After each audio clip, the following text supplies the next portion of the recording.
मेरा नाम है मेहरुन्निसा। देर सवेर का इंसाफ। कहते हैं ज़िंदगी में सभी के साथ एक ना एक दिन इंसाफ हो ही जाता है। कुछ लोगों के साथ इंसाफ हो जाता है और उनको पता ही नहीं चलता। आशा भी उन्हीं लोगों में से थी। वो ज़्यादा खूबसूरत नहीं थी, लेकिन पढ़ी लिखी थी, ठीक ठाक दिखती थी।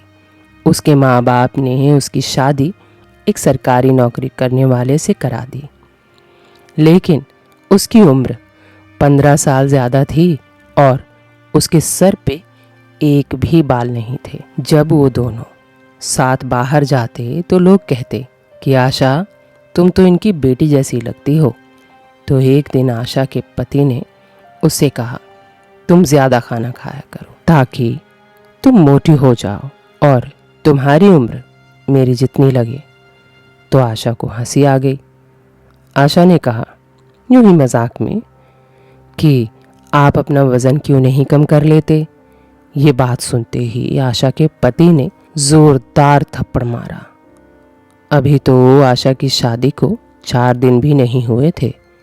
आशा थप्पड़ खाते ही ज़मीन पर गिर गई और हैरान रह गई कि वो तो मजाक कर रही थी। तभी आशा के पति ने कहा, सुनो, तुम औरत हो, औरत बन के रहा करो। इस घर में तुम्हारे लिए मैं ही सब कुछ करता हूँ और आगे भी मैं ही करूँगा। तो तुमको मेरा मजाक उड़ाने की ज़रूरत नहीं है। मर्द हूँ, मैं चाहे जो बोलूँ, लेकिन तुम औरत हो, औरत की तरह पेश आया करो।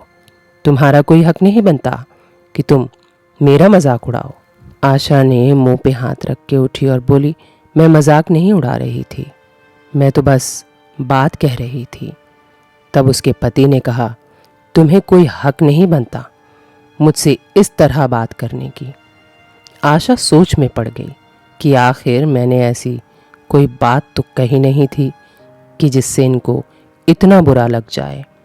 उस दिन से हर रोज़ आशा का पति उसके लिए ऐसी चीज़ें लाता जिससे उसका वज़न बढ़ जाए। आशा को ऐसी चीज़ें खाने की आदत नहीं थी।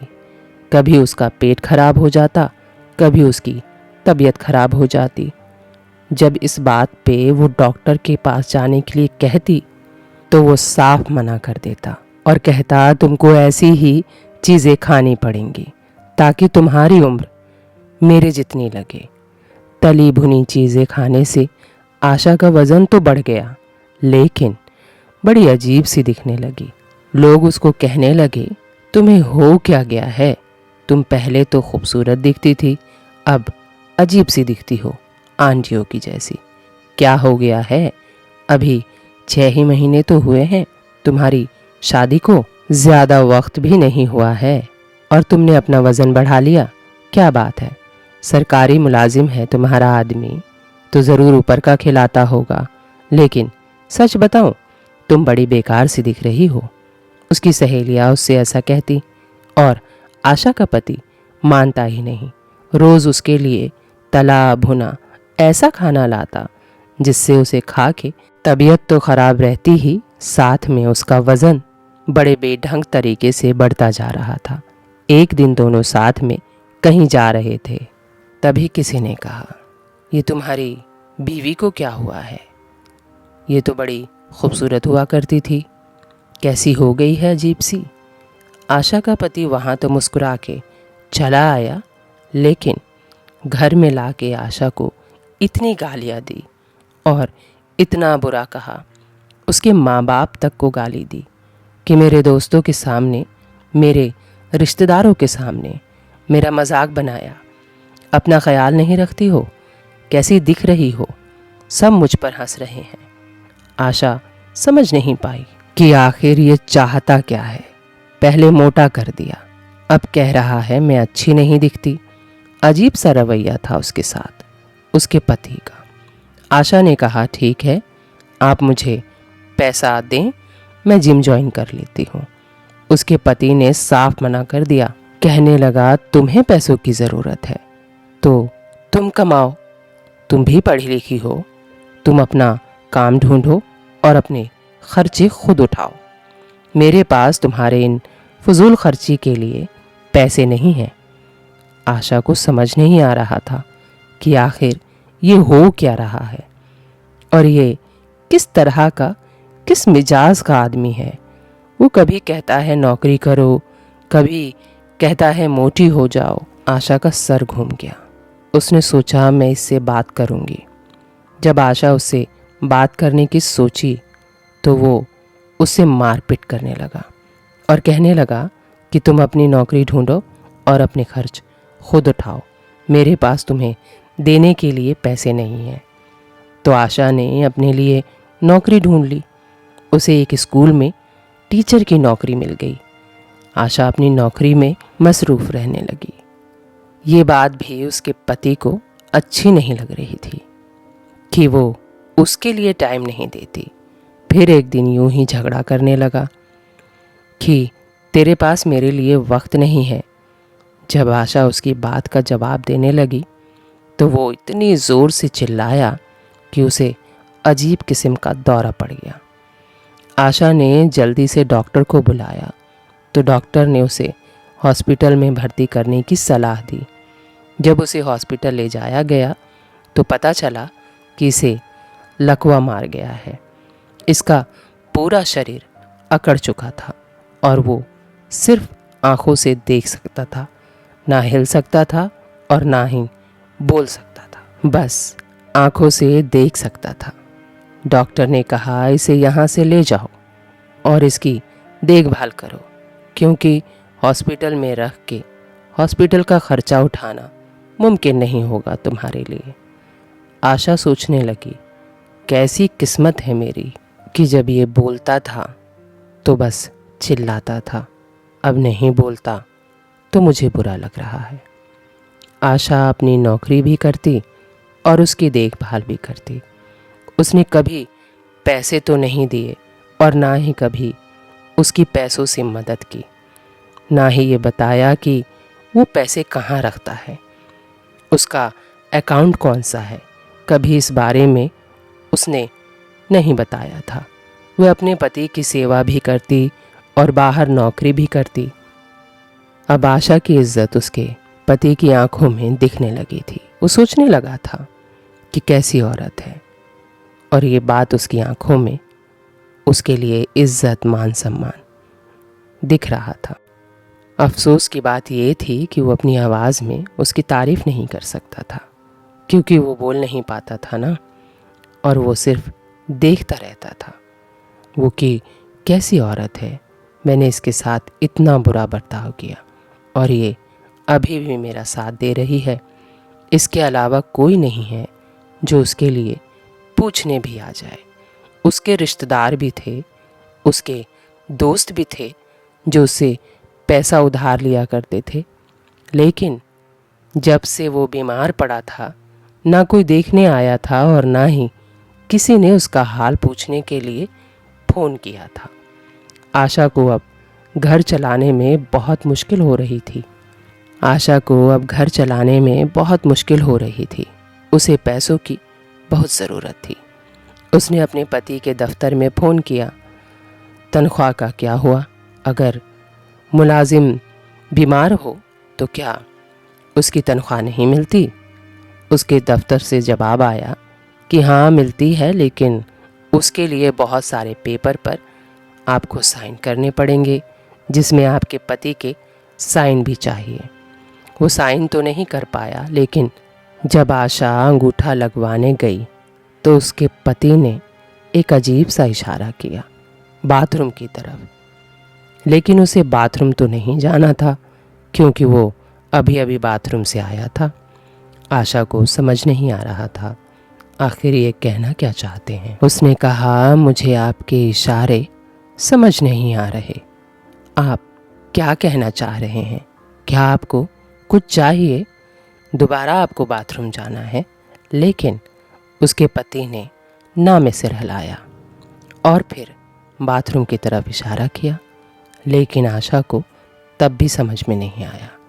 वो सरकारी पेपर तैयार करने लगी और सारे पेपर तैयार करके उसने उसके दफ्तर भेज दिया। सारे पेपर इकट्ठा करके उसको दफ्तर भेजे हुए भी कई दिन हो गए और रोज़ उसके दफ्तर में फ़ोन करती और पूछती कि मेरे पति के पैसे कब मिलेंगे, लेकिन वहाँ से एक ही जवाब आता कि जैसे ही फाइल आगे बढ़ेगी हम आपको बता देंगे। इधर आशा की मुश्किलें बढ़ती जा रही थी। ना घर में पैसे थे और ना ही उसके साथ कोई था। एक दिन जब वो घर में थी तो उसके पति की एक चचेरी बहन आई, जो उसके पति से तो नहीं मिली, लेकिन उससे आशा से बड़ी अजीबोगरीब बात की। उसने कहा कि क्या तुम्हें पता है कि तुम्हारे पति ने रिश्वत के पैसे कहाँ रखे हैं? उसे पूछो, क्या उसने अपनी दूसरी बीवी के पास रखे हैं सारे पैसे? आशा ने कहा, क्या आपका दिमाग ख़राब है? मैं ही उनकी बीवी हूँ।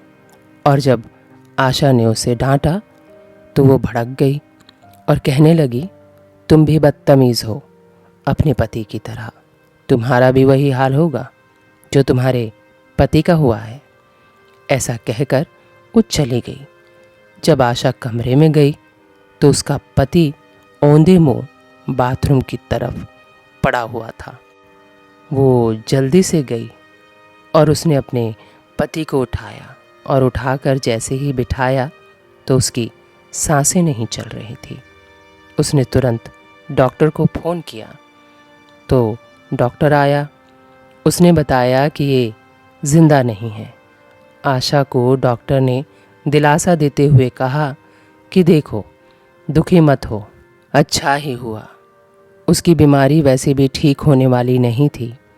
आशा के पति ने आशा के साथ कुछ अच्छा तो नहीं किया था, लेकिन उसके जाने का दुख आशा को बहुत हो रहा था।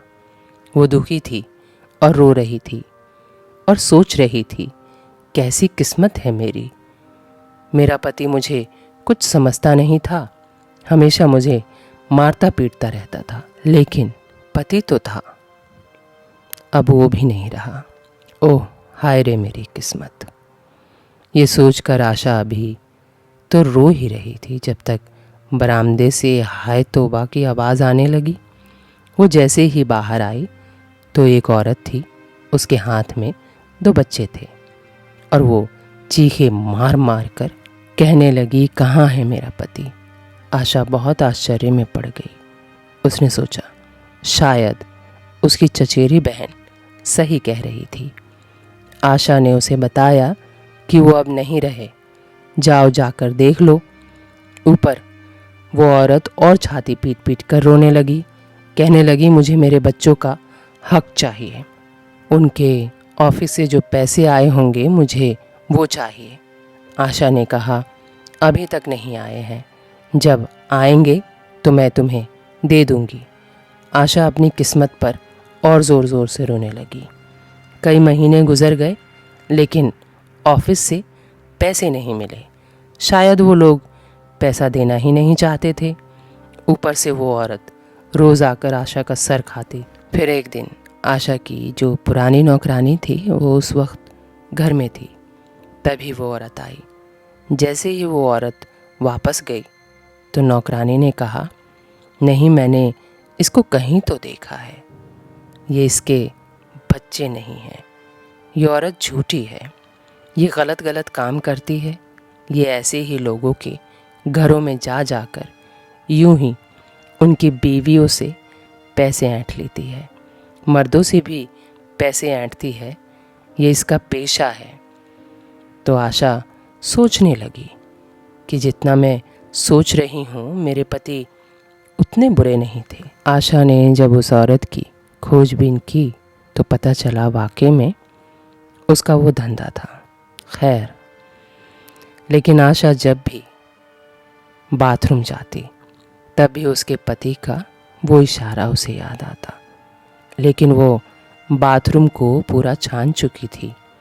बाथरूम में उसे कुछ भी नहीं मिला था।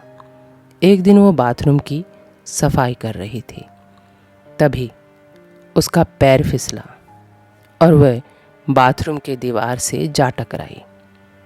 दीवार टूटी तो दीवार के पीछे एक तिजोरी थी। जब उसने उस तिजोरी को खोला तो तिजोरी को देखकर वो हक्का बक्का रह गई। उसमें इतने पैसे थे, इतने जेवर थे कि अगर वो सारी जिंदगी भी बैठ के खाए तो वो ख़त्म ना हो। इसीलिए कहते हैं कि देर सवेर सभी को इंसाफ मिल ही जाता है। अगर आपको मेरी ये स्टोरी अच्छी लगी होगी तो आप मेरे चैनल को सब्सक्राइब करके मेरा हौसला बढ़ा सकते हैं, या फिर आप मुझे इंस्टाग्राम पे भी सीधा डीएम करके बता सकते हैं आपको मेरा चैनल कैसा लगता है और मेरी वीडियो में कोई कमी है तो आप मुझे लिखकर भेज सकते हैं।